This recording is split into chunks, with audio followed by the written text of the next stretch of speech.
Hello दोस्तों, आज के मिनी व्लॉग में फिर से आपका स्वागत है।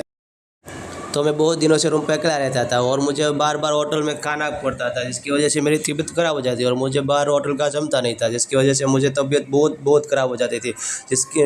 और उसके लिए मैंने कुछ आइडिया लिया। मैंने सोचा कि चलो कुछ घर जैसा टेस्ट मिल जाए, जिसकी वजह से मुझे एक होटल मिली, जहाँ पर मैं 2 बार होटल में ऑर्डर लेने गया था। और सूरत शहर में मुझे जगह भाई गोपनीयत वाले की होटल मिल गई। और क्या, एक दिन प्लान करने सोच रहा था खाने के लिए। एक दिन मेरा भतीजा आया और फिर मैंने सोचा चलो आज तो प्लान कर लेते हैं जगह भाई की होटल पे खाना खाने के लिए। और उसने तो यार बहुत बढ़िया आइटम दिखाई और उसने तो बोला चलो काका आज तो मज़ा आ जाएगा। और मैंने तो बहुत बढ़िया मेनू लिया और मेनू में बहुत अनलिमिटेड वाला मेनू लिया, ताकि हम फुल भर पेट खाना खा सके।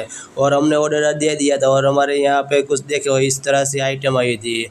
और दूसरी बार भी इधर आने का मन करा था और इतना खाया कि यार बात ही मत पूछिए। बस आज के व्लॉग में इतना ही। व्लॉग अच्छा लगे तो लाइक, कमेंट और फॉलो कर लीजिए। मिलते हैं नेक्स्ट व्लॉग में।